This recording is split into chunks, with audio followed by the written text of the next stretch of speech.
we were at those arenas for a good 45 to 50 hours the day of the show, just sitting there, just absolutely. Yeah, what's amazing is we're there all day and we rehearse nothing. Nothing.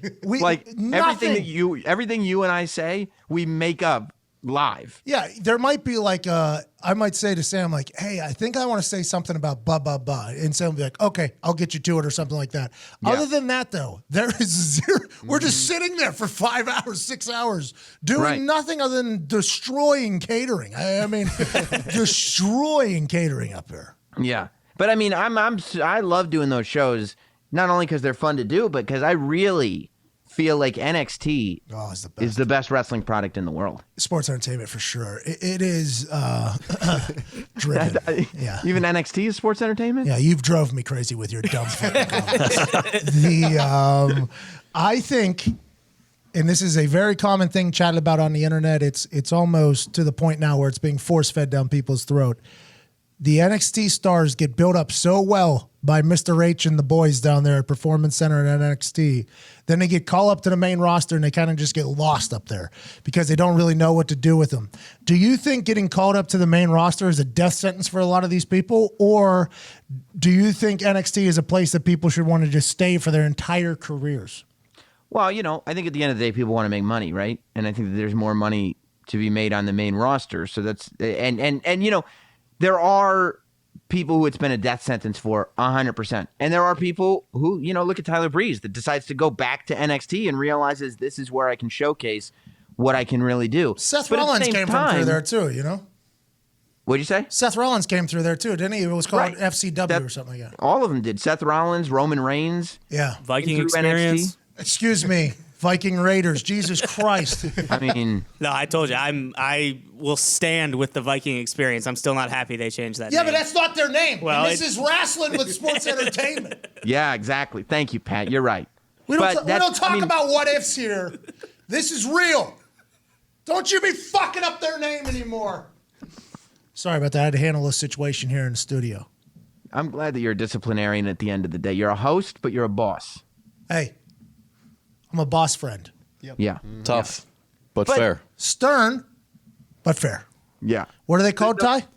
The Viking experience. Don't you ever! Oh, my God. This guy! What the hell? Maybe you need to be a little more tough. We'll see if he makes it to episode 2, honestly. Yeah. We'll see. But, the Viking Raiders, that's a good team to bring up because they're one of the greatest teams in the world, NXT Tag Team Champions. And they haven't been on TV in a few weeks now. They're gone. Yeah, they beat the tag team champions in a non-title match, and justifiably so. The tag team champions at that time are Kurt Hawkins and Zack Ryder. But whoa, ever since those are watch-along alums right there. Zack Ryder, Kurt Hawkins. At this point, who isn't a watch-along alum? It seems like there's a good 60, 70 people per every 10 minutes in there. Rosenberg took some shots at the show.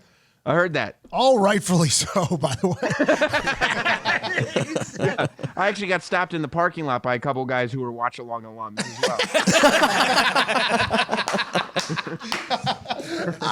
Everybody was tweeting me like, Rosenberg sending shots. And I listened to it. I was like, no, I think Rosenberg actually was trying to help out there a little bit. I think there's a chance he was trying to help out.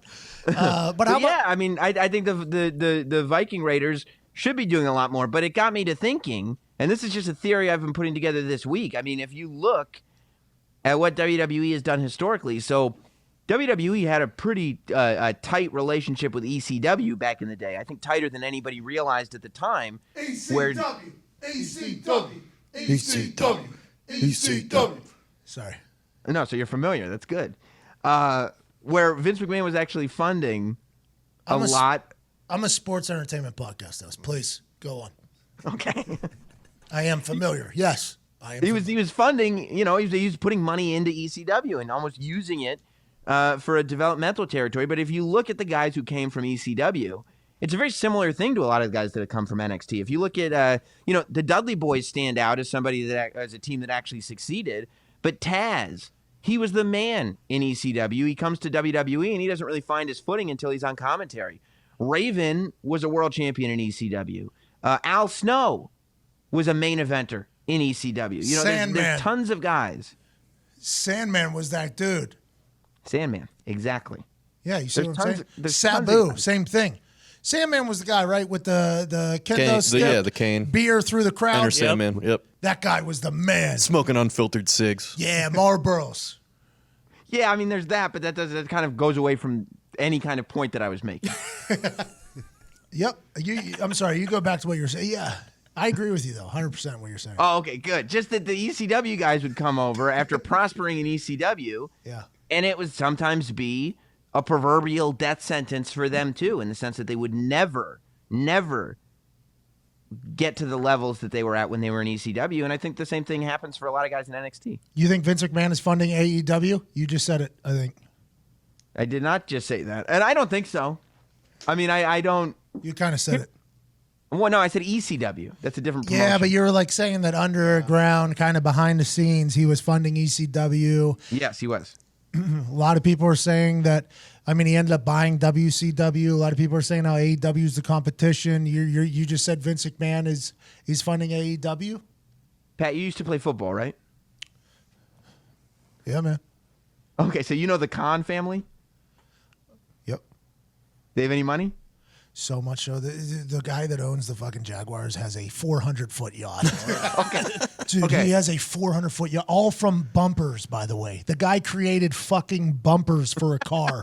Back in the day, it was so easy to get rich, by the way. How dumb were people back in the day? We should put some rubber shit around the front here so we don't just ruin our car anytime we accidentally run into something. What a genius that Khan guy is. Good for him, man. But yeah, you're right. Yeah, that's to say that I don't think that Vince McMahon needs to put money into the guy who's got a 400-foot yacht and invented the bumper. You know, he's got it. They got the scratch. You think AEW has a chance to survive? I think they got a chance to survive. I mean, they have a TV deal. That's more than any company in the past several years have had.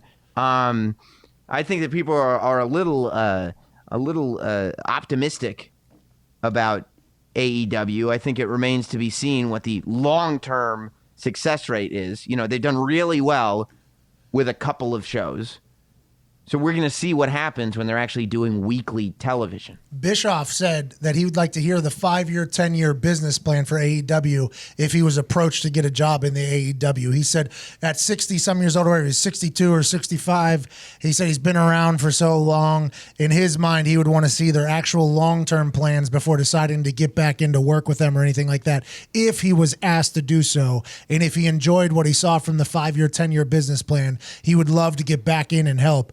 I would be interested to see if there is a 5 to 10-year business plan with AEW, or they're just like, listen, we'll sell out arenas, we'll continue to sell out arenas, put on these incredible shows, and then see what happens. Here's one thing that worries me with it is that the guys who are putting on the shows, acting in the executive positions, are also the top wrestlers in the company. As they grow and experience success, like how do they handle that and manage that? Are they going to be willing to push younger guys? Or bury their friends. Exactly. I mean, that's a pretty interesting thing. I mean, for a long time, Vince was a talent, though, while running it, so I don't think he gets enough credit back day for being the number one heel in the business for a long time while running the company.